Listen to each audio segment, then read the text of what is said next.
it out of negligence, they are still Muslims, but they would be committing a major sin. They are still Muslims, they are not kuffar, because they believe in the obligation of paying the zakat, but they don't pay it for whatever reason. Everyone has his own reasons, and we heard about stories about people who are extremely wealthy and they don't want to pay the zakat because they believe it's a big amount of money. This 2.5% is a big amount of money because they are extremely wealthy, right? So even though Allah subhanahu wa ta'ala has given them money and wealth, blessed them with wealth, but it's not a blessing anymore if we don't pay the zakat. In one of the ahadith, and we should actually share it with people, is in Sahih al-Bukhari, that the person who does not pay the zakat, and the hadith in Sahih al-Bukhari, and we should believe in the literal meaning of this hadith, that the wealth of these people who do not pay the zakat will be turned into a bald-headed snake, and it will go around the neck of this person who doesn't pay the zakat, and it will tell him, I am your wealth. The snake, the male snake, Thu'ban, which is in Sahih al-Bukhari, the hadith is Sahih al-Bukhari. So this Thu'ban will be talking, this snake will be talking to this person, tell him, I am your wealth. That you do not pay zakat on in this dunya. So anyway, it is classified as a major act of negligence or major act of, it's a major sin in general. Now what is the wisdom and what are the benefits of paying this zakat? Both individuals and communities benefit and flourish, both communities, because of the concept of barakah. So Allah subhanahu wa ta'ala will purify the wealth of these people who pay the zakat, and their hearts are purified from greed and from selfishness. And money does not control them. They control money. They are able to reach their pocket and give for the sake of Allah subhanahu wa ta'ala. So anyway, zakat means purification and growth and blessings. The word zakat, it's okay, you can leave it here. The word zakat in Arabic has this meaning, al-tahara, wal-nama, wal-baraka, and we took it from the ayah in Surah At-Tawbah, in which Allah subhanahu wa ta'ala said, خُذْ مِنْ أَمْوَالِهِمْ صَدَقَةً تُطَهِّرُهُمْ وَتُزَكِّيهِمْ بِهَا وَصَلِّ عَلَيْهِمْ إِنَّ صَلَاتَكَ سَكَنٌ لَهُمْ. So in this ayah 103 in Surah At-Tawbah, Allah subhanahu wa ta'ala addressed His messenger, take, O Muhammad, from their wealth a charity by which you purify them and sanctify them. So we're talking about purification here, and also sanctity. This wealth will be purified, will be sanctified, and invoke Allah's blessings upon them. Indeed, your invocations are reassurance for them. And of course, here we have to explain this ayah. A couple of people whom I met, they understood, they got the wrong message from this ayah. What do you understand from this ayah, by the way? When the ayah says, take, O Muhammad, from their wealth a charity by which you purify them and sanctify them. What do you understand from this ayah? Can you help me? This is 103 in Surah At-Tawbah. خُذْ مِنْ أَمْوَالِهِمْ صَدَقَةً.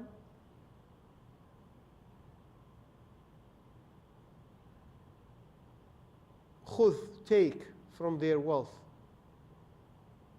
What do you understand from it?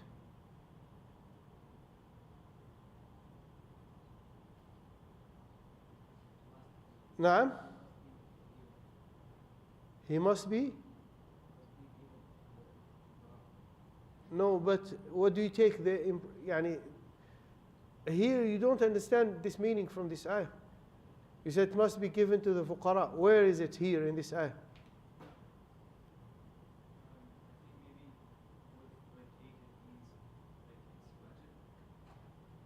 Okay, yeah, it's a amr, it's a command from Allah, it's wajib. Because there are some brothers who got the wrong message here from this ayah. I just want to clarify that you don't have the same confusion. Yes? That's right. No, it doesn't say farida. Farida, that's in ayah 16, Surah Tawbah. Here it doesn't say farida. Inna salataka sakanun lahum. It doesn't say farida, but take, it's a command. The brother said it's a command. Take, it's an order. It's a command from Allah to the Messenger of Allah to take. Do you understand from this ayah that he is allowed to take money and put it in his pocket or spend it on himself and his family? Do you get this meaning from this ayah? Nah? Just be honest and speak your mind. Don't worry. Just speak your mind. Yes. You didn't take this, you didn't understand this. You didn't get this impression. Okay, yeah, some brothers did. He is an authority, yes. So he is here commanded as a leader to take this money and of course take care of, preserve it and give it to the fuqara. Like Brother Umar said, give it to the fuqara. I told him, Brother Umar, yani it's not mentioned here, but we know that it has to be taken from the wealthy and given to the poor and the needy.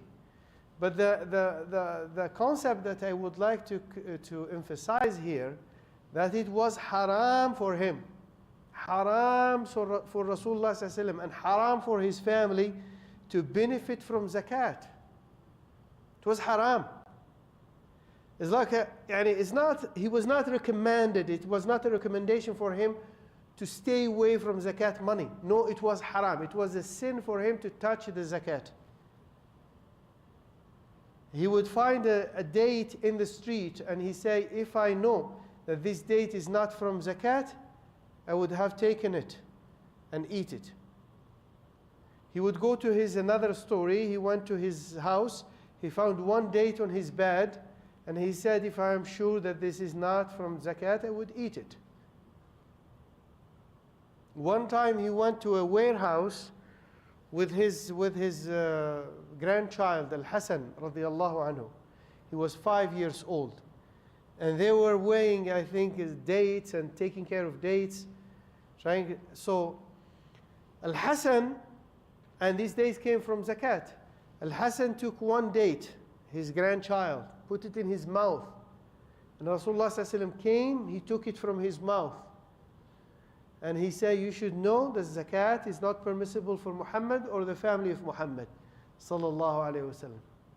And this should be treated as a proof that he was a true messenger of Allah, true messenger of God. He was not corrupted, he was not fake, he was not a false prophet.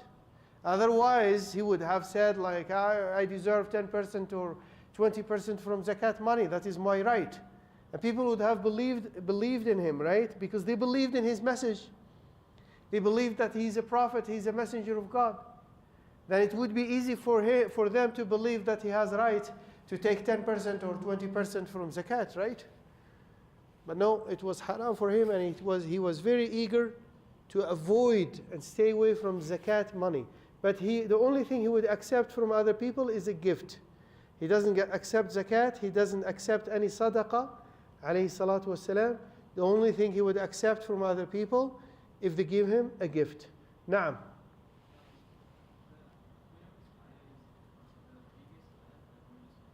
The ayah in Surah Tawbah?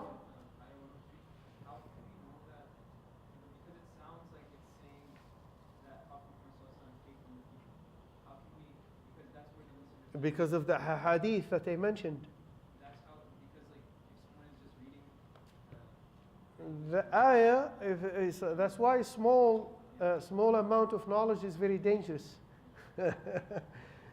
You don't deduct rulings and ahkam and conclusions from one ayah. Be patient. You know about one ayah, one hadith, and then you come up with a ruling or a conclusion, that's very dangerous.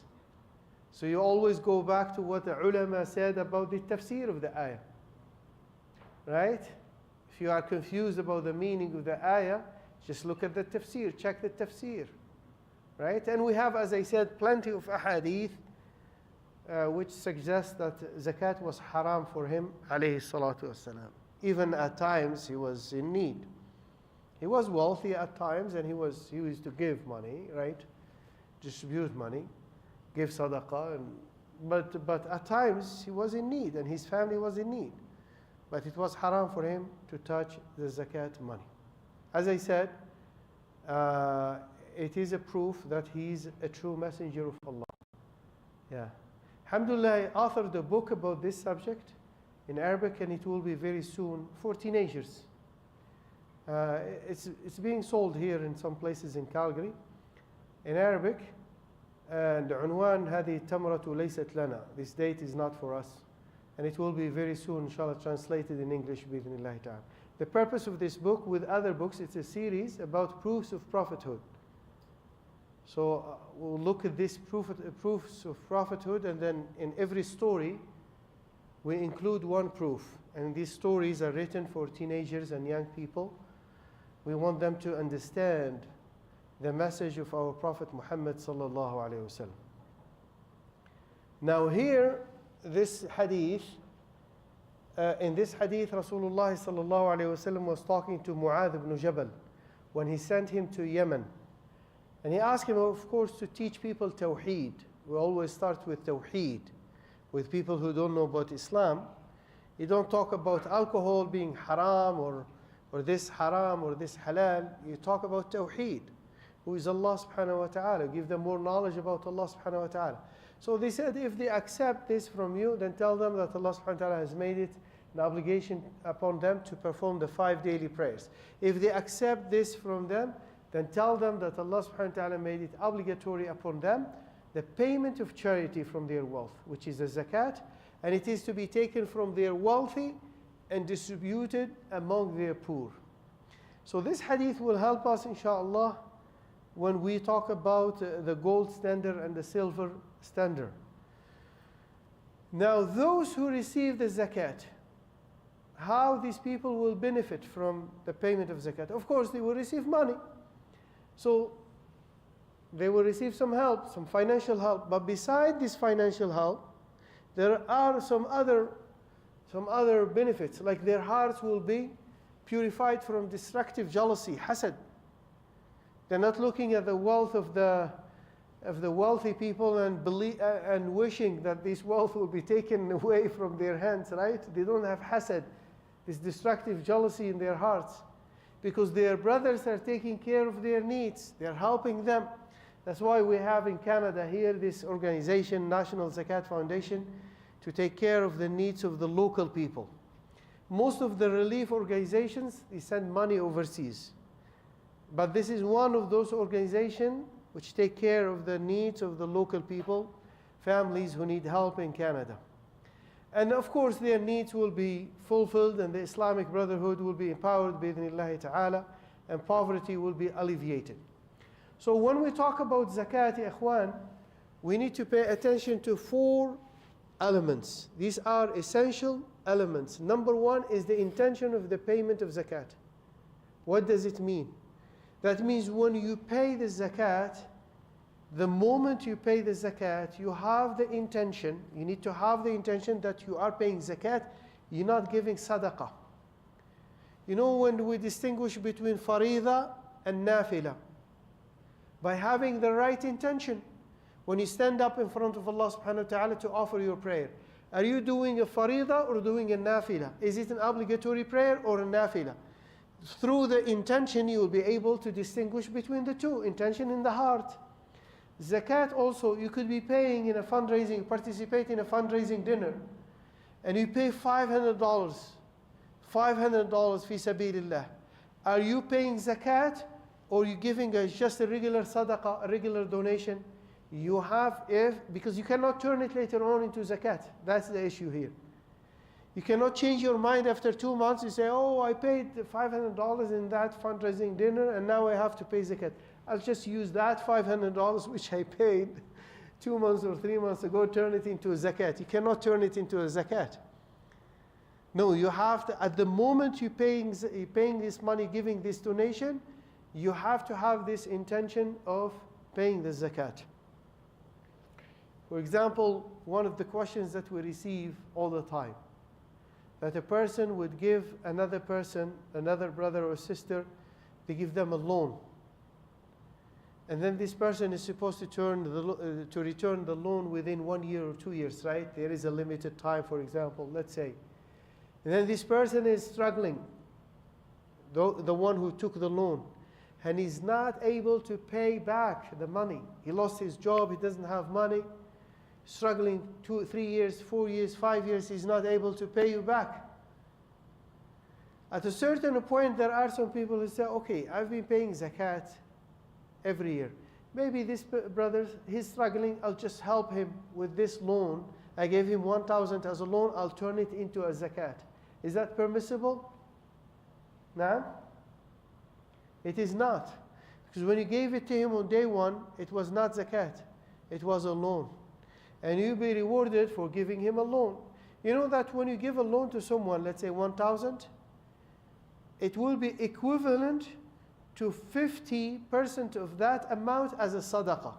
It is as if you have paid $500 as a sadaqah. You didn't pay any sadaqah. It's a loan that will come back to you, inshallah, right? But the reward that you get for this loan is like you paid 50% of that amount as a sadaqah. So this is about loan.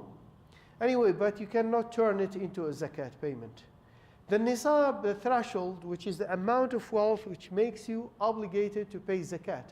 So this is something that you need to pay attention to it. This year, last Saturday, I checked the price of gold, and this nisab was around 11,000 Canadian dollars.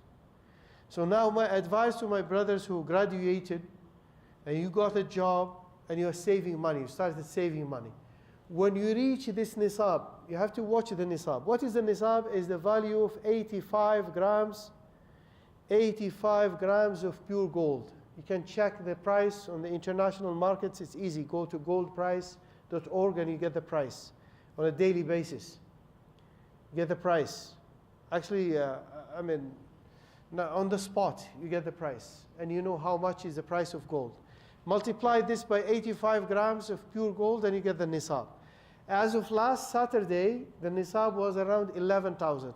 Let's say, as I said, you got a job recently and you start saving money. When you reach that nisab, which is 11,000, you are supposed to do what? Record. Write down this date. Record the date. Record it. And turn it into the Islamic Hijri calendar. I'll tell you why. Because there is a difference between the Hijri calendar and the Gregorian calendar. We'll talk about it later on when we talk about the nisab. Because the rate will be different, a little bit different, slightly different. Because there is a period of difference of 11 days between the Hijri calendar and the Gregorian calendar. So it's always good to keep it, to pay zakat based on the Islamic calendar. So you can easily turn the day. Today is February what? 14th? You go to Google, turn it into Hijri calendar, and you know. Actually, today is, we know the Islamic date is Sha'ban, 15th of Sha'ban. Everyone is familiar with this date, right? The middle of Sha'ban. Middle of Sha'ban. Oh my God. That's another story. It's okay. Al-Hawl. What is Al-Hawl? Is 1 year in the Islamic calendar. So when you receive the nisab, or your savings reach the nisab, you're not supposed to pay zakat right away. You don't pay zakat right away. You wait for 1 year. After 1 year has passed in the Islamic calendar, then you see if you have the nisab, the same amount, or it went up. You have now 20,000, so you have to pay zakat 2.5 on the total amount that you have after the passing of 1 year. And the fourth element, which is important here, is that you need to have full and complete ownership. If your ownership is not complete, then there is no obligation to pay the zakat. And I'll give you some examples later on about incomplete ownership of money or wealth. Now, so now this is the definition of zakat. Is due on the wealth of any Muslim, young or old, male or female, that is held in savings for 1 calendar year. And of course, we said 1 calendar year. I'm supposed to say 1 calendar, 1 year in the Islamic calendar after it has reached the Nisab threshold, right? Now, there are some misconceptions. One of these misconceptions is, I'm saving money to get married. Good for you, mashallah, beautiful. But you still have to pay zakat. If it is cash that is saved in your bank account. It is cash that is saved. So there is an obligation. It is always a must to pay zakat on any cash, any type of cash that is being saved in your bank account. Right? I'm saving money to buy a house, saving money to go for Hajj. I'm talking about these misconceptions because we get these questions all the time. People, they think that maybe they have a rukhsa, concession not to pay zakat because they are saving money for Hajj, or they say, saving money and money is more than the nisab and it stayed with you for 1 year, more than 1 year, that's it. You have the obligation to pay zakat. Some of them, they said, I don't have a job, but I have savings in the bank. Some of them, they might have like 100,000, 200,000 in the bank. But they said, I don't have a job. You still have to pay zakat because it's more than the nisab. The nisab is 11,000 and you have 200,000 in your bank account. I know that you don't have a job, you're looking for a job, you lost your job, but you still have the obligation to pay the zakat because you have, mashallah, more than the nisab. And ya ikhwan, I'll tell you something. When it comes to zakat, ignore the 2.5 and think about 97.5%. What is 97.5%? What is 97.5%? The remaining. The remaining. Allah subhanahu wa ta'ala is allowing to keep in your hand 97.5%.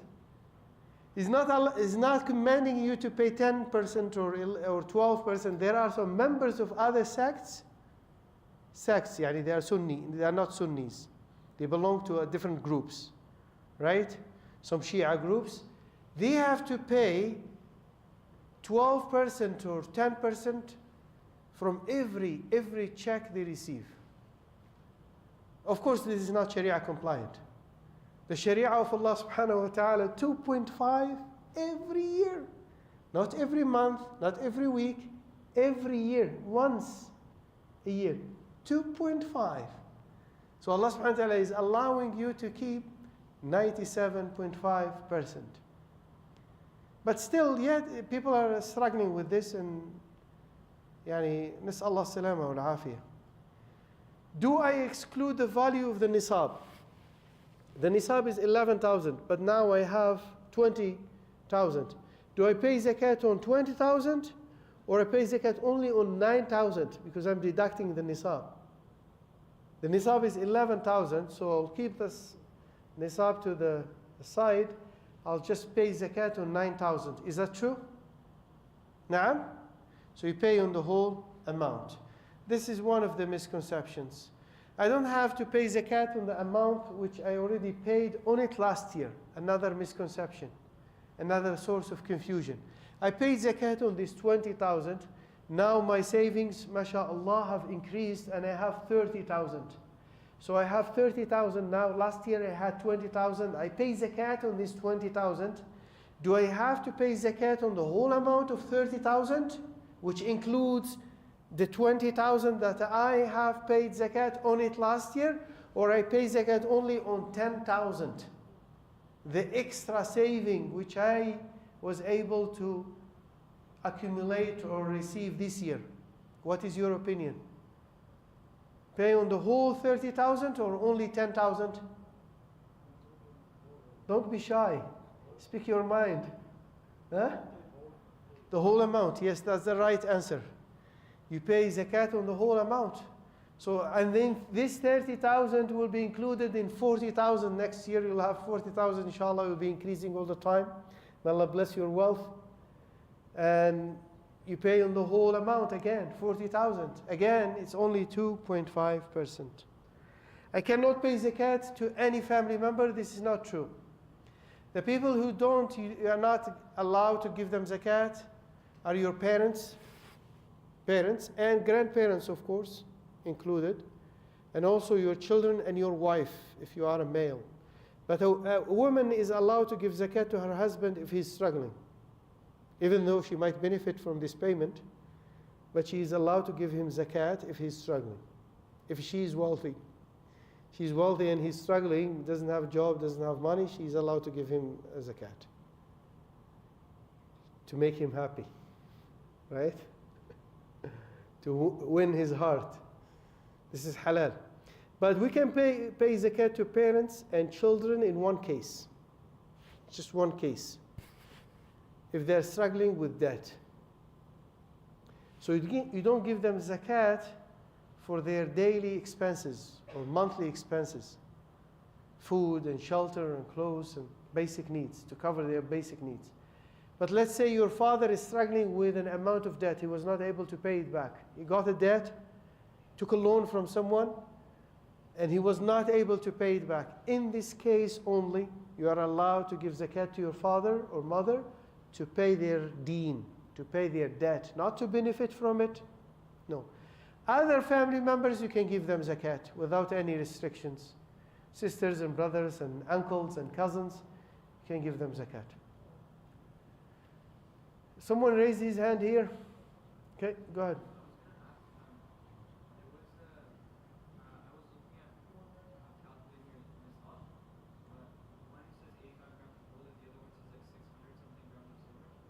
Yeah. Okay, we'll talk about it now. This is our subject. Just be patient. Be patient. Okay, so talk about gold or silver nisab.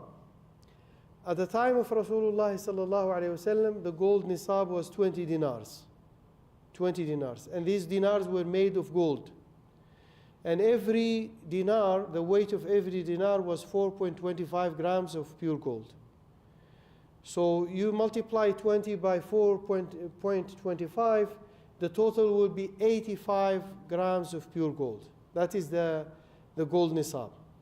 The silver nisab was 200 dirhams at the time of Rasulullah. And they were the same, they were equivalent. There was no difference between gold and silver nisab at the time of Rasulullah. And each gram or each dirham, the weight of each dirham was 2.975 grams of pure silver. So 200 by 200 multiplied by 2.975, the total will be 595 grams of pure silver, right? At the time of Rasulullah they were equivalent, they were the same. There was no problem at all. In our times, there is a huge difference between the nisab of gold and the nisab of silver. So now the value of 85 grams of pure gold in 2023, March, it was 6,900. In March 2024, it was 7,700. This year, the price of gold went up, is around 11,000. So you can ignore the 180 after 11,000, and you can say that 11,000 is the nisab these days. And that was last Saturday. Last Saturday, February 8th. I don't know today, but the difference must be very small. If there is a small difference. Did you check today? It's 102 for 102, the price? That's a big difference, ya Sheikh. Because last week was 130 Canadian. You're talking about US. Yeah, you're talking about US. Last week it was 130 Canadian, 131. It's right there, right? 131, so that's the same. Still the same. Nisab is 11,000. So which means if you don't have 11,000 in your bank account, don't worry about zakat. That is the message. right? Because we follow my advice and my fatwa that I give to people and the fatwa of other ulama who are better than me is to follow the nisab of gold. Even though here this guide will tell you National Zakat Foundation prefer that people will follow the nisab of silver. And they have a reason. Those who said we should follow the nisab of silver, their reason is more people will pay zakat. More people will pay zakat. But the reason I'm saying we shouldn't worry about that and we should worry about the nisab of gold, why? Look at the nisab of silver. Are you looking at the numbers? In 2024, it was 600. In 2025, this year, last week, it was 869, right? 869 Canadian dollars. So you cannot call, that's the argument. You cannot call someone who has, let's say 1,000 in his bank account. Based on the nisab of silver, he has more than the nisab. You cannot call them wealthy people. Can you call someone who has 1,000 Canadian dollars in his bank account someone who is wealthy? You can't. And the hadith which I mentioned, hadith Mu'adh bin Jabal, تُؤْخَذُ مِنْ أَغْنِيَائِهِمْ وَتُرَدُّ عَلَى فُقَرَائِهِمْ. It is to be taken from their wealthy and be given to the poor and the needy in their community. Right? So if someone has 1,000, 1,500, 2,000 in his account, you cannot call him rich. He's not rich. He might need help if he's renting a full house. And the rent these days is 2,500, 3,000. He might need help. He might go to one of the organizations in town and say, I need help, to complete the payment of my rent. So anyway, this is the argument. And this is also the choice or the fatwa of the Islamic Research Council affiliated with Al-Azhar University. They said because the gold is more stable. That is their argument, more stable. And the hadith, because of the hadith which I mentioned. And by the way, subhanallah, we made a comparison in the last 10 years. We used to compare between the price of sheep in Canada and between the price of gold. At the time of Rasulullah sallallahu alaihi wasallam, if you have more than 40 sheep, then you are supposed to give one sheep as a zakat, right? 40 sheep. We looked at the price of sheep at the time of Rasulullah sallallahu alaihi wasallam, it was even half a dinar or 1 dinar. And you look at the price of gold, 130 multiplied by 4.25, that's more than 400, right? 130, close to 500. Subhanallah, we looked at the price of sheep where we used to buy them for 160, 150, now $500. It's the same. The amount of 40 sheep is the same like the amount of nisab in gold, 85 grams of pure gold. They are the same. We are in Canada. And that was the same thing at the time of Rasulullah sallallahu alaihi wasallam. But here with silver, no. You get 2 sheep. With the nisab of silver, you get 2 sheep, maybe. You are lucky if you get 2 sheep. Right? But you are supposed to have 40 sheep to have the nisab of ghanam, the nisab of sheep, of animals, these cattle. So it is in line with other types of wealth. The nisab of gold is in line with the nisab of other types of wealth. So the nisab of silver does not make sense anymore these days, does not make sense. Wallahu ta'ala a'lam.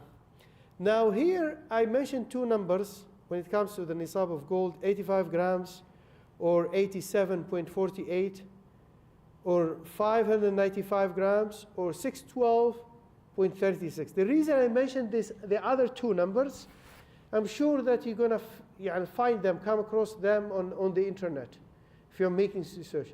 My advice, ignore these numbers. Most of the ulama, they work with the other numbers. Majority of Muslim scholars adopted the other numbers which I mentioned, 85 grams of pure gold for gold and 595 grams for silver. The other numbers, it's a different opinion, it's a second opinion, but it's not adopted by the majority of Muslim scholars. Wallahu ta'ala a'lam. Is that clear? This mas'ala is clear, ya ikhwan? Now, before you pay to zakat, you need to pay attention to something called loan. You pay attention to the loans and the debts. Now, loans is a loan that you gave to someone. Gave him a loan, right? Could be good, could be bad. What is the difference between good and bad? A good loan is a loan that you gave to someone who is doing fine, he's not struggling, and he's not denying the loan. So you are confident, this is very important, you are confident that you're going to receive your money back. This is a good loan. So you need to include it in your calculation and pay zakat on it. We'll come to the calculation. How do we calculate zakat? So you need to include it because it's a good loan. It was your decision to give this person a loan fi sabilillah. It's like money being saved for you in a bank account. You're confident that this money will come back to you. Gave it to your brother, to your mother, to your father, to a neighbor you trust. He's a good Muslim, trust, he's doing well, doing fine. Made an agreement, come back to you within 1 year, 2 years. So you need to include this good loan, the amount of this good loan in your calculation.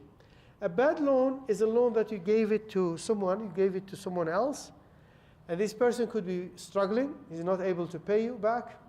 4 years, 5 years, every year he said, I'm not able to pay you back. I'm sorry. Can you give me another year?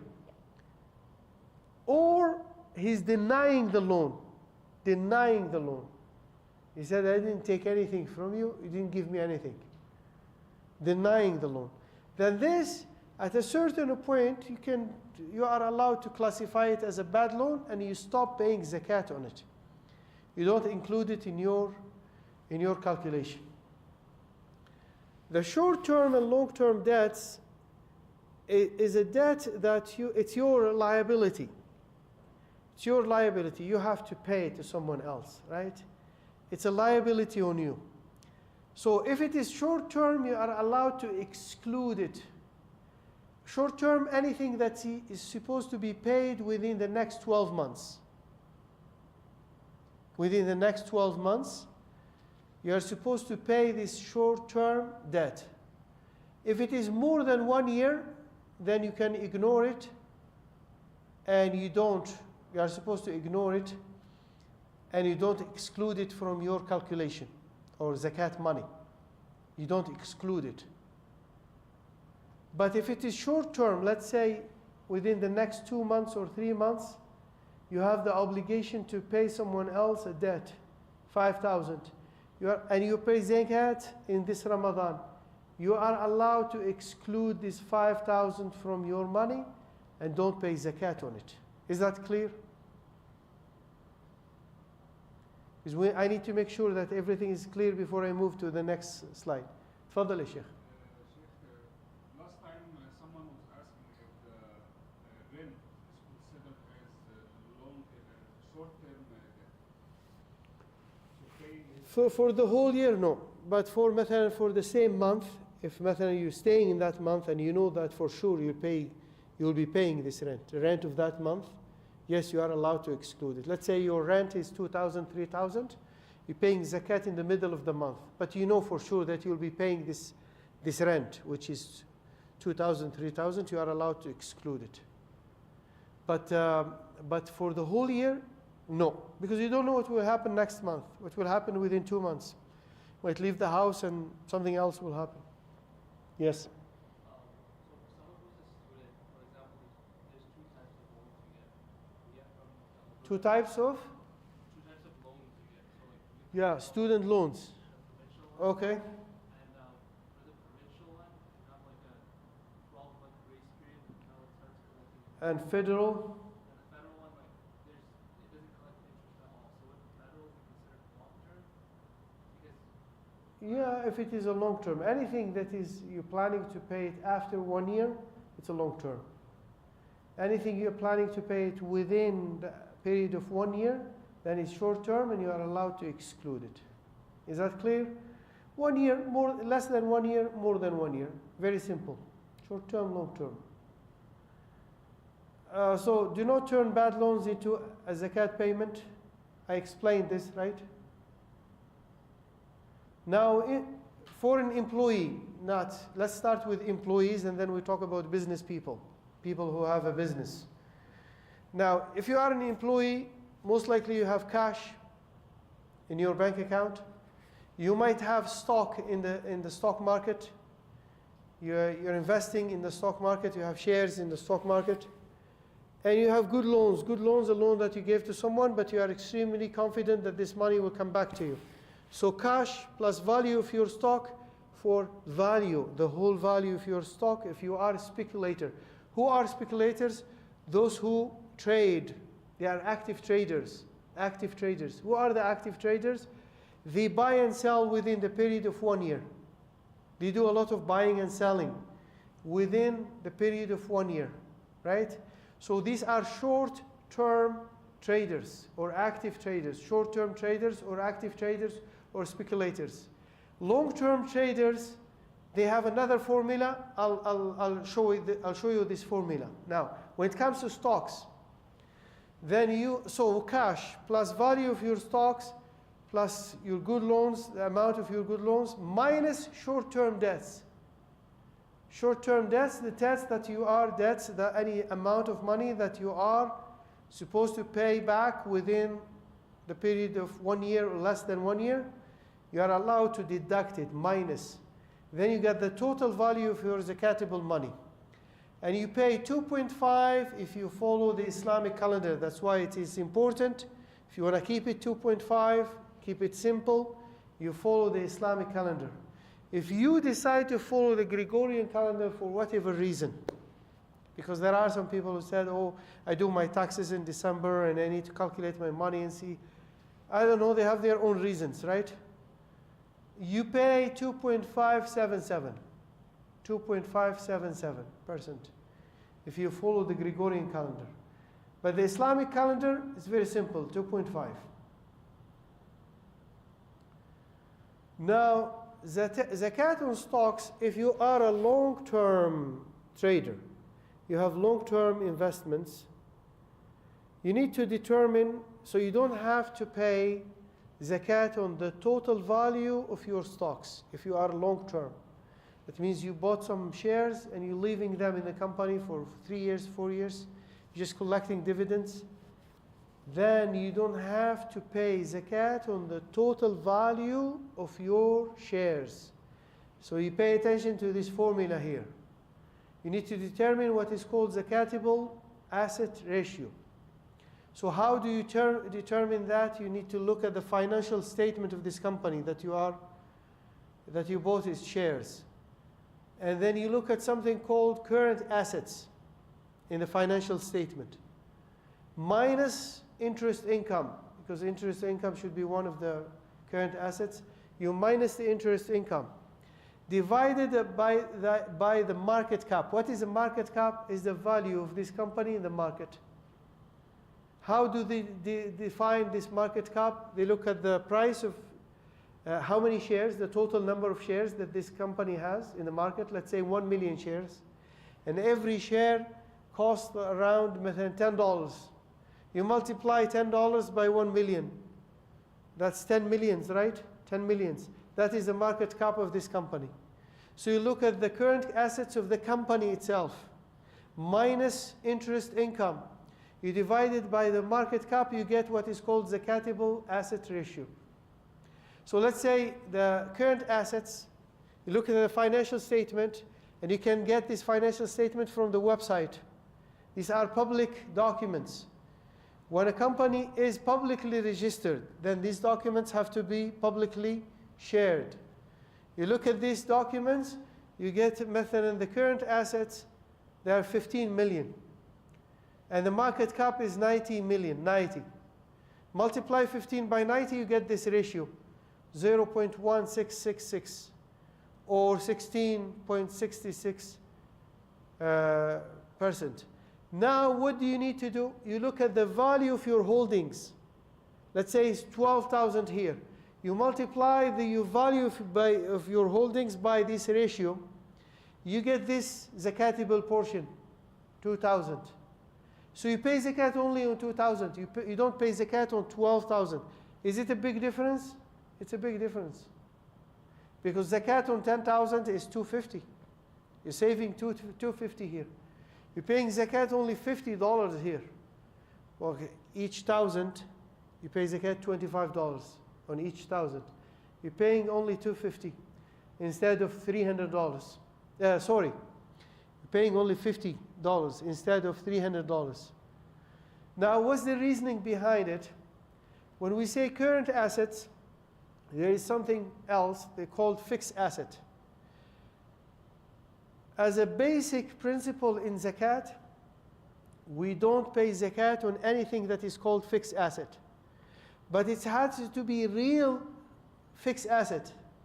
Because there are people who, they buy something and their intention is to sell it again, then this is not a fixed asset, it's a current asset.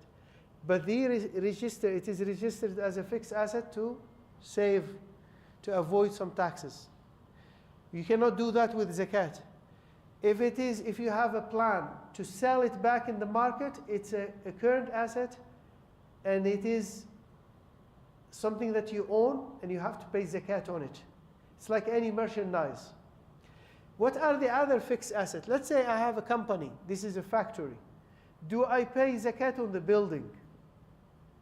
This is a building and I have a factory in this building. Do I have zakat on do I pay zakat on the building? I don't.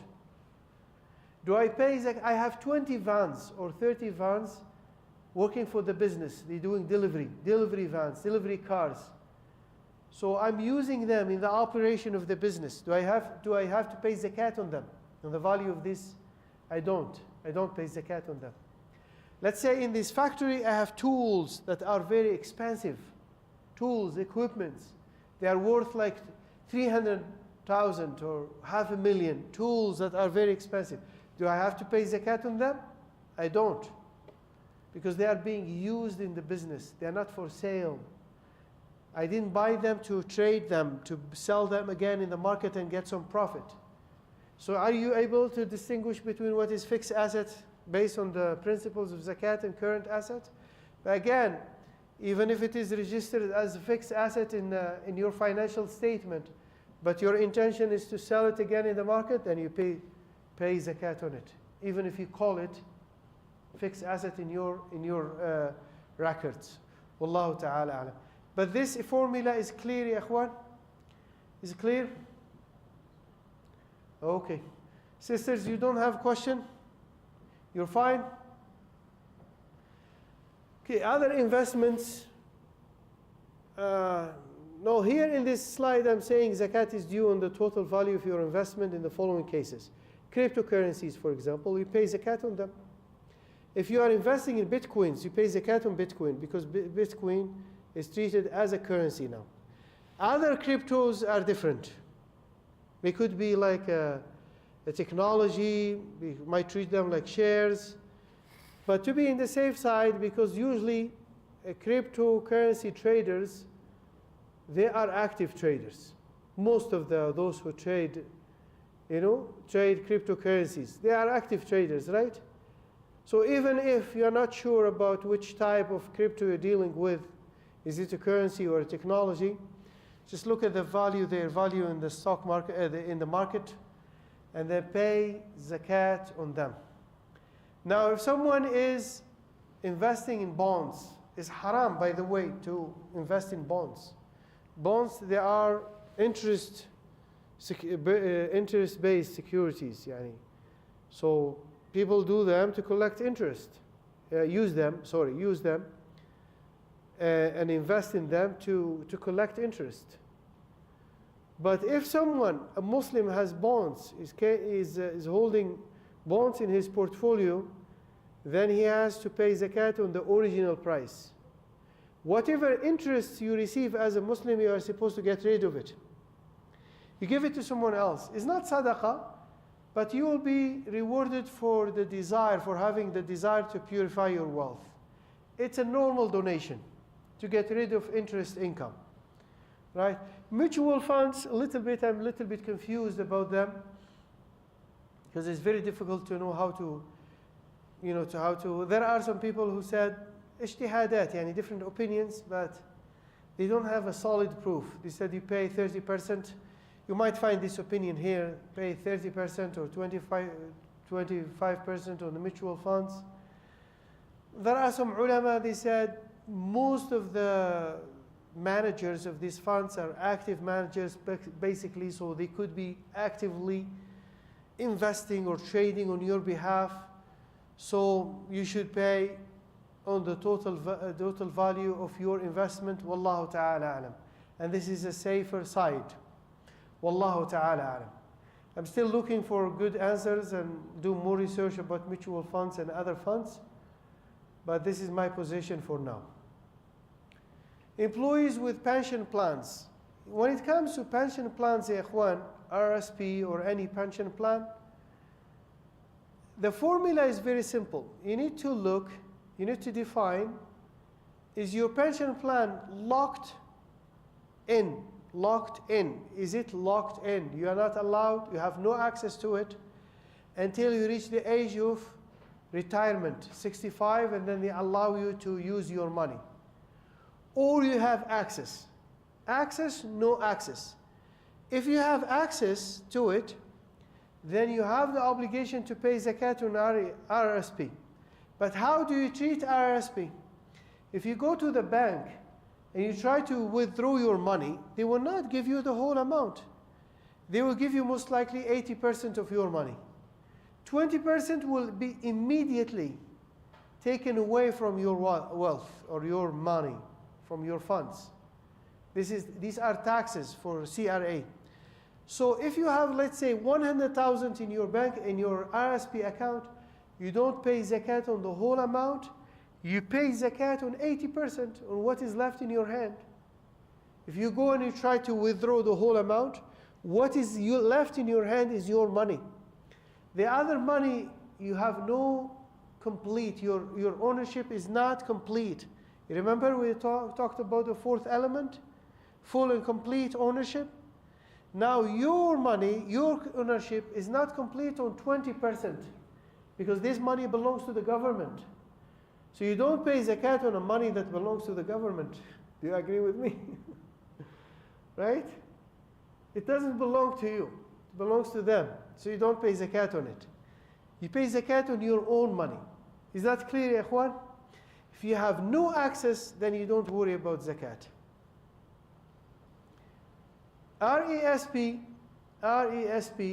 these are accounts for children, registered education saving plan. Now, here they gave you two opinions. They started with the opinion of the Hanafi school of thought. Who pays the zakat, right? So here you'll find adult, Muslim, and of sound mind, right? They started with the Hanafi school of thought, but they give you the other opinions here, with the majority, Shafi'i, Hanbali, and Maliki.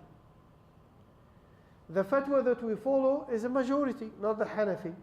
So that means if the person is a child, but he's wealthy, he still have to pay zakat. He could be wealthy, yani he's 8 years old and his father died and he left $1 million for him in his bank account. He's wealthy. So az-zakatu haqqun fil mal. Who will pay zakat on his behalf? His guardian, his father, his mother, his guardian, his uncle, his grandfather. His guardian will pay zakat on his behalf. So now we have RESP account. It belongs to your children. As a father, you're depositing money in it. And the government is matching or giving you some money in the RESP account. Now, if you want to pay zakat on behalf of your child, you have to look how much your contribution has reached. Your contribution as a father. Forget about the money coming from the government, because again, the ownership of your child on the money coming from the government is not complete. Why is not complete? Because if you decide to close this account, the government will take this money away again. They will not leave it for you. So the ownership is not complete. When is your child able to benefit from this money? When he grows up, he goes to university, he's 18 or 19, and then he will start benefiting from this money. At that moment, it is his responsibility to pay zakat. Now, if your contribution as a father has reached 11,000, which is a nisab, then you look at your contribution has reached the nisab, it has to stay 1 year, and you pay zakat on behalf of your child. Do you have a question? Yes.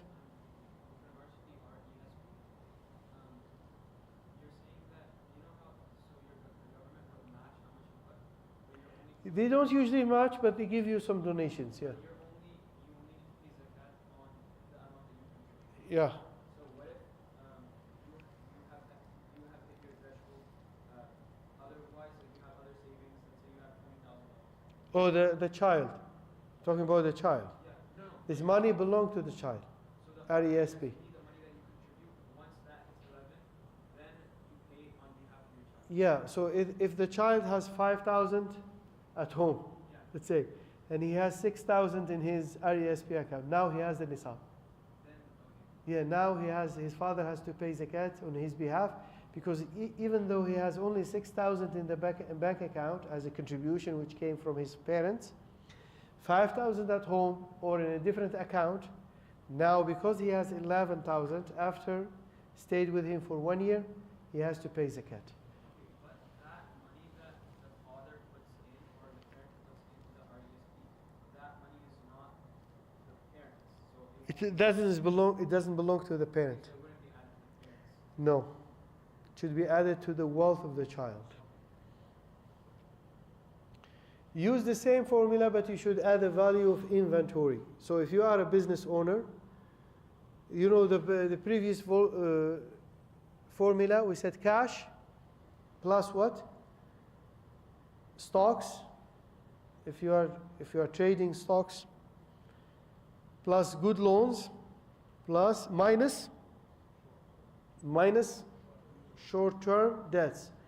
Now, if you are a business person, let's say, even if you don't have a place, if you don't have a shop, let's say there are people who buy cars from the auction, they park them in front of the house, 3 cars, 4 cars, that they are for the purpose of what? Kept for the purpose of trading, buying and selling cars. So it's a merchandise, then you need to look at the value of these cars and pay zakat on them. You don't pay zakat on your personal items, anything for personal use.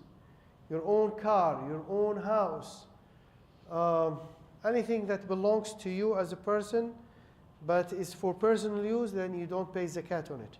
Pay zakat, anything that is for sale. But for sale is not a good term all the time. That is meant strictly for trading.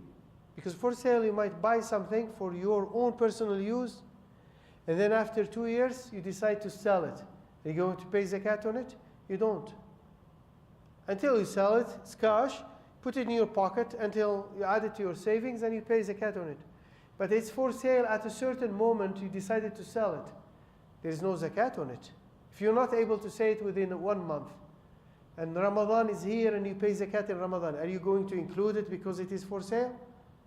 For sale, but it was not meant for trading from day one, right? So it's better to say that it's strictly meant for trading.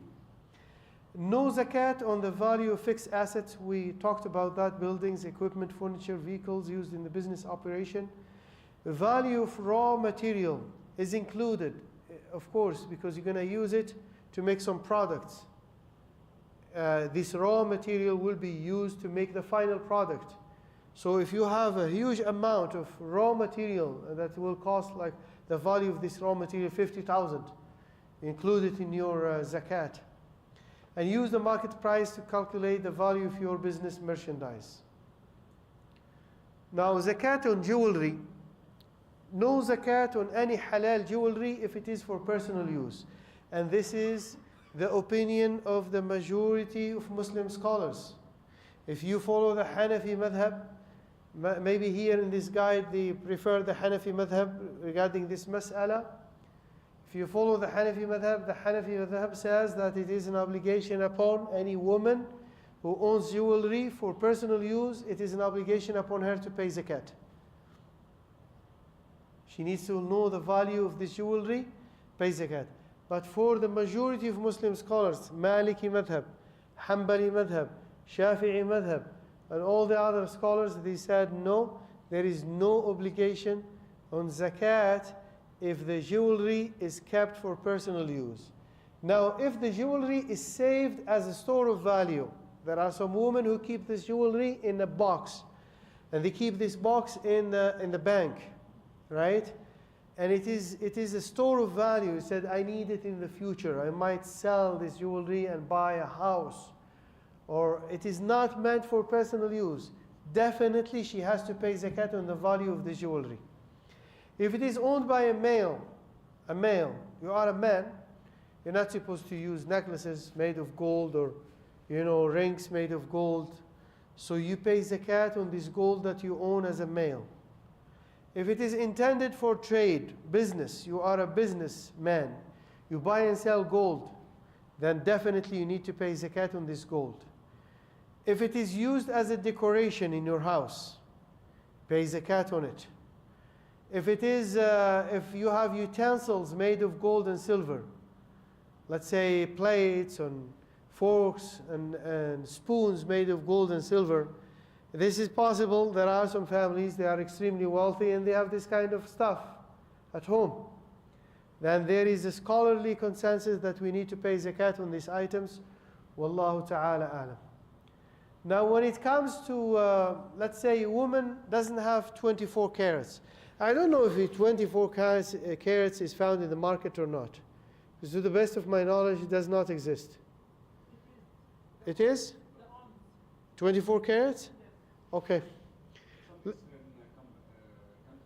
In some countries, they say 24. Okay. 24 قيراط. طيب. Let's say a woman has 18 here. I have an example. She has 18 carats. But when we say 85, let's say this woman, she needs to pay zakat on her jewelry, or it is a man who owns gold or jewelry, and he needs to pay zakat on it.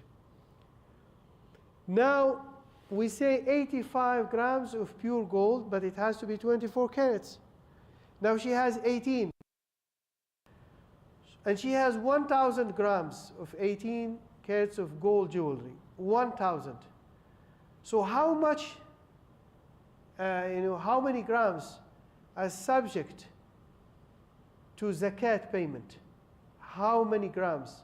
They're not 1,000 because they are 18. So she needs to multiply 1,000 by 18 divided by 24. She will get 750 grams of pure gold. It's like, so 1,000 grams of gold of 18 carats are equivalent to 750 grams of pure gold. So the payment will be on 750 grams of pure gold. Now, the price of this gold in the international market, if she goes to Google, if she Googles the price, will be $80. Is she supposed to use this price or the depreciated price? Or the discounted price? What is the discounted price? If this person goes to the jewelry store and tell them, I have gold and I want to sell it to you. This businessman or the keeper, the storekeeper, will not give them the price of $80. They will pay them based on the discounted price, which could be 70 or 60. That means if she sells this gold, she will not receive this price of $80, which is in the international markets. She will receive less, and that is the total value of her wealth, right? So she needs to use this 70. Now we said 1,000 by 70, if she uses 70, not 80, it will be 70,000, but she's not supposed to pay on 1,000 grams. The payment on 750. So 750 multiplied by 70, that will be the value of her zakatable money, 50,000, 52,500. And if she takes away the weight of the gemstones or stones on, let's say she has a ring and it has a stone, there is no zakat on the stone, on these precious stones. So she is allowed to take the weight of this stone and not to pay zakat on it. It will be less than 750 grams. It could be 700 grams, right? So the total of her zakat money will be less. So there is no zakat on gemstones and diamonds, precious metals other than gold and silver. You tell me why? I don't know the reason, the hikmah behind it. To be honest with you, I don't know the hikmah. But I know one thing. The ulama are not allowed to prescribe zakat payment on any type of wealth unless this type of wealth is mentioned in the Quran or in the Sunnah of our Prophet Muhammad sallallahu alaihi wasallam. The Quran talks about gold and silver. When it comes to other precious metals, the Quran and the Sunnah did not say anything about them, and did not mention anything about gemstones and diamonds. And usually, they are, if they are for personal, you keep them as personal items, they're not very common, right? But if they are a merchandise, which means that the person is selling and buying and selling them, then of course he has to pay zakat on their value. If they come bida'a, tijara, merchandise, then of course he has to pay zakat on them. So basically the weight of gold or silver minus the total weight of non-metals and stones, total value of your gold or silver that is subject to zakat payment. Very simple, ya ikhwan. Now lands and properties. There is one basic principle on zakat when it comes to lands and real estate properties. There is no zakat on any piece of land or any property, no zakat on the value unless it is strictly intended for trade. Someone is a real estate agent or he's a businessman in the real estate market, buys and sells houses and buildings and lands. So this guy has to pay zakat on the value of these buildings and these properties. Now, if it is a rental property, you don't pay zakat on the value of the property, you pay zakat on the rental income. If I don't know, I bought this building or this house, but I don't know what to do with it, there is no zakat. If you say, I don't know what to do with it, because it is not strictly meant for trading. If you change your mind, you buy it for the sake of giving it to your children. I want my son, when my son gets married, I want him to live in this house. Then in this case, yes. You don't have to pay zakat on it, but if you change your mind, you don't have to pay zakat right away until you sell it, receive the cash. Cash is added to your savings and you pay zakat on it at the end of the year. So even if you change your mind and you put it for sale, you don't have to pay zakat on the value of this house because it was not meant for trading in the beginning. Now, who receives the zakat? Poor people, those in need, employed to collect and distribute the zakat, those inclined towards accepting Islam, captives and slaves, those in debt in the way of Allah, the stranded traveler. So المساكين الفقراء المساكين العاملين عليها المؤلفة قلوبهم في الرقاب الغارمون في سبيل الله وابن السبيل. هذه الأنواع, these are types of people. Allah subhanahu wa ta'ala mentioned them in one ayah. Ayah 60 in Surah At-Tawbah. Ayah 60 in Surah At-Tawbah. Allah subhanahu wa ta'ala mentioned these people. What is the difference between fuqara and masakin? We translate usually fuqara as poor people, masakin those in need. So fuqara usually they don't have an income at all. They don't have an income.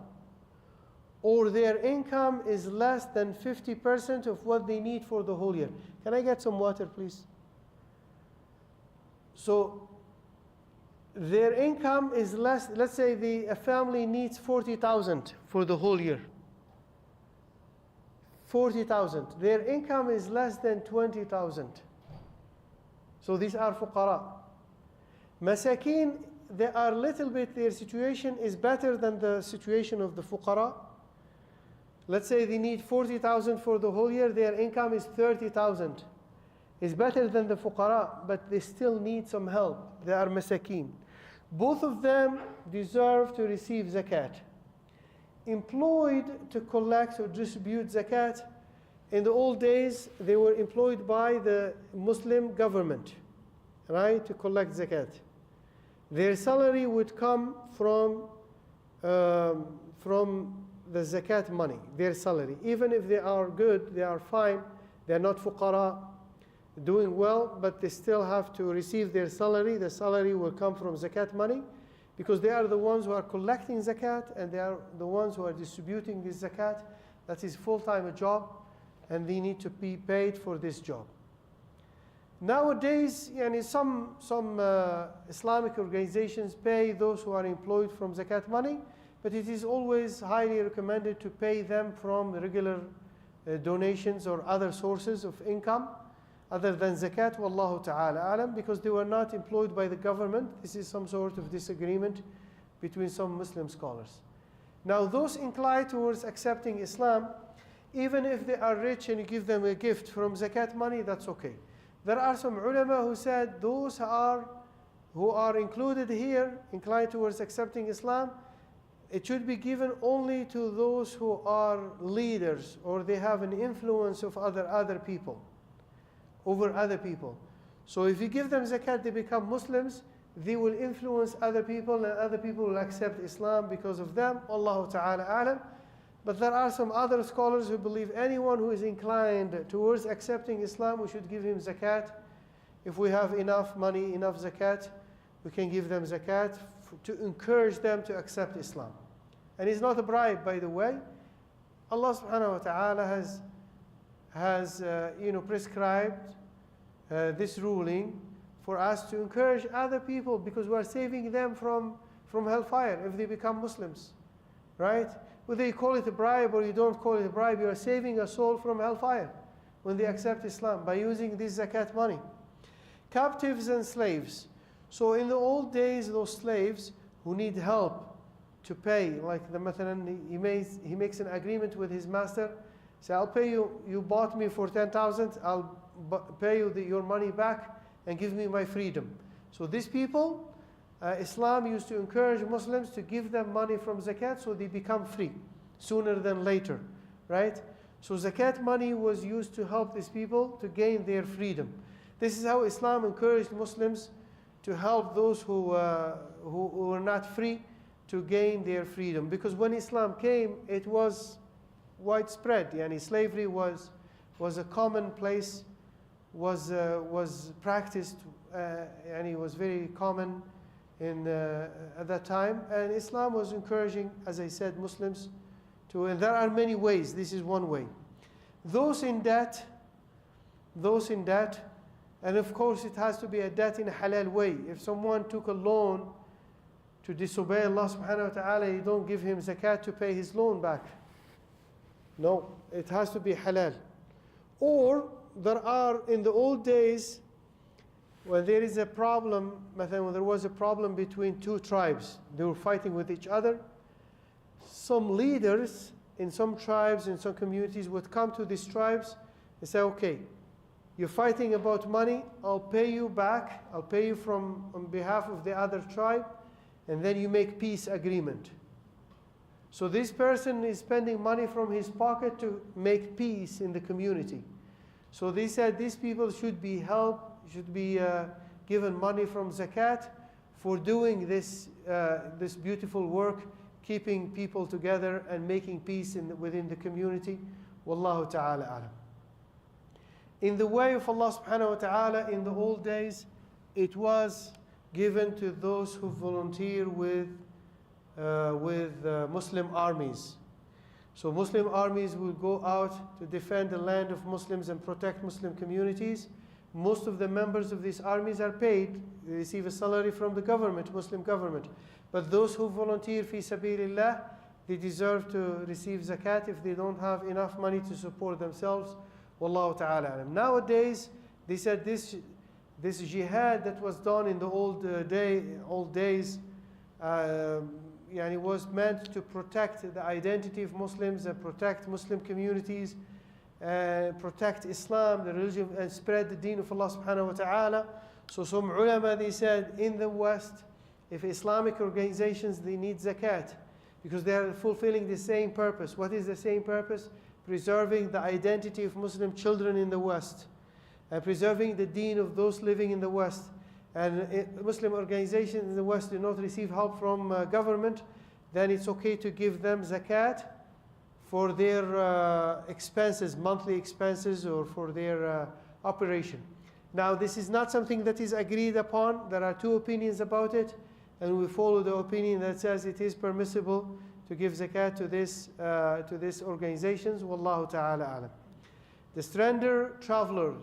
And this is the opinion of many scholars. This is not my opinion. Opinion of many scholars who are better than us. And they have their own, as I said, their own argument. The stranded traveler, in the old days, if someone travels to another land and he lost, let's say he lost everything, he lost his money. Now there is no way for him to contact his family. No means of communication in the old days. No phone, no cell phones, no bank accounts, no credit cards. There is no way for him to support himself. So he could be wealthy back home. He could be wealthy. But because he traveled to another land and he lost everything, he deserves zakat, and he is ibn sabil until he goes back to his land, to his family, and then he will be fine. He will not need zakat anymore. So these are categories, 8 categories mentioned in the Quran, in Ayah 60 in Surah At-Tawbah. If you have some questions, go ahead and ask your questions. I'll stay here for 10 minutes, an extra 10 minutes, to answer questions. Tfaddal, brother. I had a question. If you had, like, earlier you mentioned the business of yours. If you had, like, raw material, but you haven't profited from it, Yeah, raw material is supposed to be used. The brother is asking about raw material. You are a businessman. It's supposed to be used to make final products, right? These final products will be sold. It will be a merchandise. So using this raw material it will add value to the final product. That's why if it is not used yet, you need to look into their value, the value of this raw material, and include them in it's a type of wealth that is used in your business, but it's not something it's not a fixed asset. It will go into the final product, and it will be something for sale. Did you get it? Jazakallah khair. Sisters, do you have a question? Yes, brother. Can you pay by month? Naam? Can you pay zakat, not at the end of the year, but by month, per month? Oh, on a monthly basis? You are allowed to pay zakat in advance, yeah. Yeah, Yeah, in advance. in advance, yeah. You're not allowed to delay it. You don't calculate your zakat. You say, okay, I have to pay 10,000 as zakat, and I start giving family members back home every month, give them 1,000. You'll be delaying. But if you pay it in advance, it's halal. In advance is okay. And then at the end of the year, you calculate how much you have to pay, you deduct what you paid before, and you'll be fine. You don't have to pay it again. Naam? Under one condition, that the person who receives must be 14 the time of paying the zakat. Must be what? Poor. Of course, the person who receives the zakat has to be always poor or miskin or needy. Yeah. He pays this in advance, and this person, for example, gets money inheritance, so he is not eligible to get the zakat. If the person has received inheritance, The poor one, the poor person received, or he will receive in the future. no, he received now and he got the zakat. Okay, he is not poor anymore. Yeah. So If he's not poor anymore, we shouldn't give them zakat. Yeah, if a person, mashallah, received money and he's wealthy now, he don't deserve zakat anymore. We have to be careful. Another question. Fadl.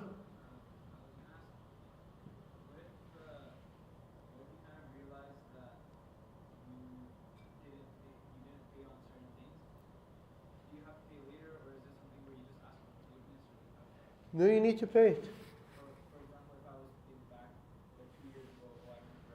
Yeah, you need to make the payment. Calculate how much you missed, and if you wanna, sorry, if you wanna benefit from, there is an article that is found on the website of this organization, National Zakat Foundation. So nzfcanada.com, and the article is, I think it's a short. Let me check it. Short guide to managing missed zakat. If you can put this this title, you'll find it. Did you find it? Yeah. So yeah, a short guide to managing my missed zakat. So it will tell you how you manage your zakat that you missed in the previous years. Wallahu ta'ala alam. In regards to the parents, you cannot give zakat to parents. So what is the idea behind it? Because you are religiously responsible for them, right? Yeah, if they are in need, you don't give them zakat, you give them from your money. You have to spend on them from your own money. Yes, brother. So when you're trying to manage that missed zakat, what if at the moment you can't afford that? If you can afford, you need to calculate how much, and it will be one of your liabilities. You pay it in the future. The moment you receive some money, you make the payment. Kind of like in debt. It's in debt, yeah. Between you and Allah subhanahu wa ta'ala. Yes. Yes, brother. What if you choose reach a threshold of the Nisab, right? And then after a month or so you come down with your savings? Yeah, you can cancel the calculation, and then wait until your savings reach the Nisab again, and then you record that date, and then you wait 1 year. Yeah. Any other question? You're fine? Jazakum. Yes. And also the long-term investment calculation. And what if someone likes to pay on different investment or What if? so if on the long-term If you want to pay on the whole amount, that's okay. That's your freedom. Yeah. جزاكم الله خيرا سبحانك اللهم وبحمدك أشهد أن لا إله إلا أنت نستغفرك ونتوب إليك. Next week, inshallah, in this halaqah, we're going to talk about, the title is Understanding the Power of Ramadan. The power of Ramadan. We try to, maybe go through the ayat in Surah Al-Baqarah and talk about some concepts, beautiful concepts that are found in those ayat. So we'll try to have a better understanding about the power of Ramadan, inshallah. Next week, the time will be, Isha will be 8 o'clock. Next week will be 8 o'clock. So after Isha, we'll do our halaqah, inshallah. Jazakumullahu khairan.